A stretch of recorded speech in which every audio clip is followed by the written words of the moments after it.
Hello friends. सबसे पहले आप सभी को रामनवमी की हार्दिक शुभकामनाएं। और आज के इस वीडियो में हम बात करेंगे आईपीएल के कुछ इंपॉर्टेंट रूल्स जो कि चेंज हुए हैं। इस साल से आपको नए रूल्स देखने को मिलेंगे, तो मैं आप सबको उन रूल्स के बारे में अवगत कराऊंगा, जिससे कि आप सबको जब भी मैच आप देखेंगे कल से, तो आपको उसके बारे में कोई कंफ्यूजन ना हो। तो सबसे पहले और सबसे मोस्ट इंपॉर्टेंट जो रूल है वो ये कि अब कैप्टन जो है दो टीम शीट के साथ मैदान में उतरेंगे जब वो टॉस करने के लिए आएंगे। जिसमें कि एक शीट पर उनकी टीम वो टीम होगी जिसमें कि जब वो बैटिंग करेंगे तो वो टीम खेलेगी, और अगर वो बॉलिंग पहले करेंगे तो वो टीम होगी। यानी कि दो टीम शीट वो लेकर आएंगे, और जैसे ही वो टॉस जीतते हैं या हारते हैं, जो भी डिसाइड करेंगे फर्स्ट बैटिंग या फर्स्ट बॉलिंग, उसके हिसाब से वो अपनी टीम को चूज कर पाएंगे। इसमें उनको टोटल 15 या 16 प्लेयर मेंशन करने होंगे, जिसमें कि 4 या 5 प्लेयर्स वो ऐसे रख सकते हैं जिनको कि वो इम्पैक्ट प्लेयर के तौर पर भी अपनी मैच के दौरान यूज कर सकते हैं। तो ये पहला रूल था जो आपको चेंज होता हुआ दिखाई देगा इस आईपीएल से। जो दूसरा रूल है वो भी एक बड़ा इंपॉर्टेंट रूल है, वो है impact player rule. Impact player rule के अंदर क्या होगा कि जो 5 प्लेयर उन्होंने टॉस के वक्त बताए होंगे, उसमें से वो किसी भी प्लेयर को मैच के दौरान यूज कर सकते हैं। सपोज कीजिए, एग्जांपल मैं दे रहा हूँ कि रोहित शर्मा ने अगर अपनी टीम के अंदर 4 या 5 सब प्लेयर्स रखे हैं, इम्पैक्ट प्लेयर्स को रखा है, और उनको मैच के दौरान उनको लगता है कि तिलक वर्मा की बैटिंग अब हो चुकी है और अब वो यूटिलाइज नहीं है, यूटिलाइजेशन उनकी उतनी नहीं है क्योंकि वो बॉलिंग नहीं करते, तो वो उनकी बैटिंग के बाद इम्पैक्ट प्लेयर को रिप्लेस करके किसी बॉलर के को खिला सकते हैं।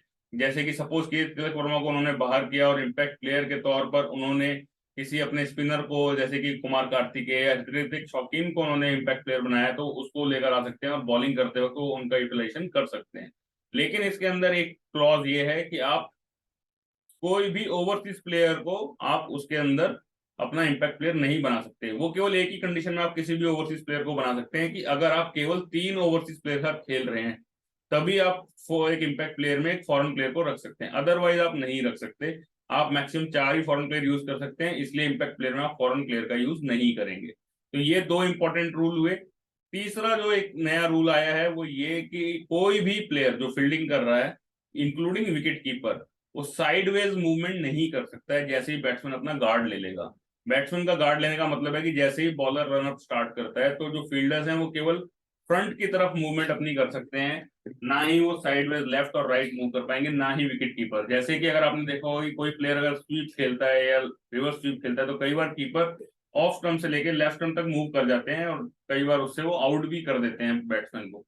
लेकिन अब ऐसा नहीं हो पाएगा, और इसकी पेनल्टी के तौर पर बैटिंग टीम को 5 रन पेनल्टी के तौर पर प्रदान किए जाएंगे। तो ये एक इंपॉर्टेंट रूल है। तो अब फील्डर्स जो है डिसगाइज नहीं कर पाएंगे बैटर्स को। और जो चौथा और जो लास्ट रूल है जो उसको चेंज करता हुआ दिखाई देगा, उसमें है कि आप जो है आपको एक निर्धारित टाइमलाइन के अंदर 20 ओवर डालने हैं। अगर आप अपने निर्धारित टाइमलाइन के अंदर 20 ओवर नहीं डाल पाते हैं, सपोज आप 19 ओवर डाल पाते हैं या 18 ओवर डाल पाते हैं, तो बाकी के बचे हुए ओवर में जो कि आपको 5 फील्डर अलाउड होते हैं सर्कल के बाहर, वो केवल आपको 4 ही फील्डर करने के साथ फील्डिंग करनी पड़ेगी। यानी कि आपको सर्कल में 5 फील्डर रखने पड़ेंगे, सर्कल के बाहर केवल 4 ही फील्डर आप मैक्सिमम रख सकते हैं। तो इससे क्या होगा कि जो एक टाइमलाइन के अंदर जब अपने ओवर्स डालते हैं, तो इससे ना केवल आपका मतलब आपका यानी आपकी टीम का, ना केवल आपकी टीम का बल्कि एम्पायर्स का, ऑफिशियल्स का, और साथ साथ सबसे इंपॉर्टेंट दर्शकों का भी टाइम बचता है। अभी आप देखते हैं कि जब मैच 7:30 शुरू होता है, तो कभी वो 11:30 खत्म हो रहा है, कभी 11:15 खत्म हो रहा है, और कैप्टन जो है टैक्टिक्स को यूज करते हैं, गेम को स्लो डाउन भी करते हैं। लेकिन अब आप ऐसा नहीं कर पाएंगे, क्योंकि जब आपका एक फील्डर सर्कल के अंदर आ जाएगा, तो उससे काफी इंपैक्ट क्रिएट होगा। हो सकता है कि वो 2 4 5 10 रनों का जो फर्क होगा, वो मैच में जीत और हार का अंतर बने। तो ये थे इंपॉर्टेंट रूल्स जो आपको आईपीएल शुरू होने से पहले मैं चाहता था कि मैं आपको अवगत कराऊं। और अब आपको ये रूल्स जानने के बाद हो सकता है कि आपको काफी क्लैरिटी मिलेगी जब आप आईपीएल के मैचेस देखेंगे। तो अगर आप भी हमसे कुछ सहमत हैं या कोई सवाल है, तो आप अपने कमेंट सेक्शन में जरूर बता सकते हैं। अब मिलेंगे अगले वीडियो में। Till then keep watching 248 not out.